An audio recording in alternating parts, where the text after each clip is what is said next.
Hi, welcome to another episode of Hot Takes.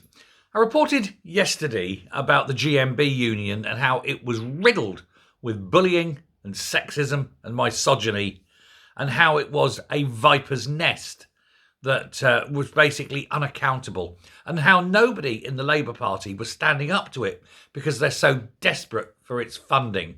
It's the biggest contributor to the party. Well, Keir Starmer was asked about it and said nothing. He avoided the question. He did not want to get himself involved and embroiled in a row over anything to do with this union, of which he is a member. But on the principle that the left like to use, which is silence is violence, and if you don't speak out, then you stand against us, then we have to ask why Starmer is not speaking out. Well, he'll have to answer that as well, because now a lot of female members within the party and within the union are asking him to set up an inquiry. This, of course, is something he will try and resist doing. After all, he does not want to antagonise the union. Don't bite the hand that feeds you principle. But he's being under a lot of pressure from all fronts to launch it. And there's no way he can basically get out of it without looking complicit in the abuse of all these women. If you knowingly are aware of what's going on, you've been told officially what's going on, and you choose to do nothing about it, it's almost as though you're sanctioning it. And that, of course, wouldn't surprise me either. Now, he should immediately quit the union. That way he can absolve himself, he can wash his hands, and then say, right, it's an independent investigation, as I'm no longer a union member. I'm free to do that. But every one of these allegations, and some of them are quite disturbing, must be investigated.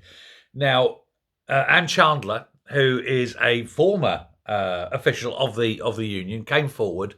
She's the one who sort of kind of broke some of these revelations. And she's saying that it's been appalling. Every time she's tried to raise this as an issue, tried to be a whistleblower, she's been shut down both by the unions and by its big army of lawyers, saying that she's damaging the union, blah, blah, blah, blah, blah, and all this sort of thing. They're trying to silence her. She's not being silenced. She's standing out and talking about all this bullying and harassment and threats, and it needs to be investigated. She said 100%. This needs to be investigated, and the Prime Minister must launch an immediate investigation into the doings of this horrendously run union. He, of course, is trying desperately to avoid accountability. He does not want an investigation. He does not want to put his name anywhere near it. He's trying to walk this back, walk away from it, distance himself. He's claiming that the union has nothing to hide.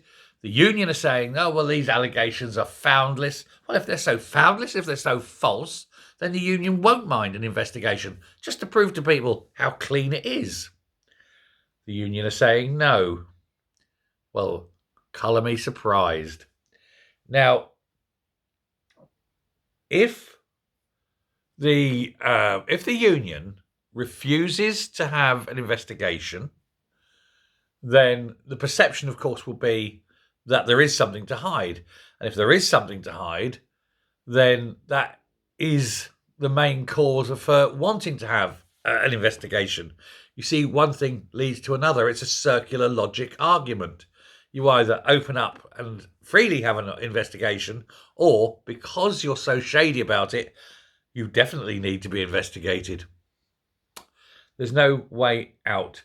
There's many in the party now, in the Labour Party now, saying that it has to be investigated.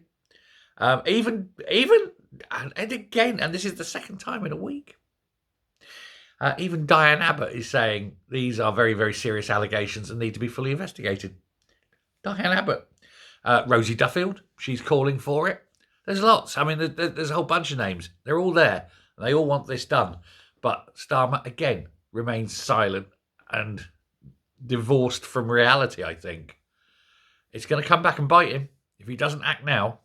He's already starting to become untenable as a leader within the party. Not outside the country, we all know that. But as a leader within the party, people are now starting to realise that he's not the man for the job. He won't lead. He remains silent. That's why he keeps leaving the country. Doesn't want to answer questions. Doesn't want to get involved. He's running scared. The little man is fraidy. Let me know what you think. Till next time, goodbye.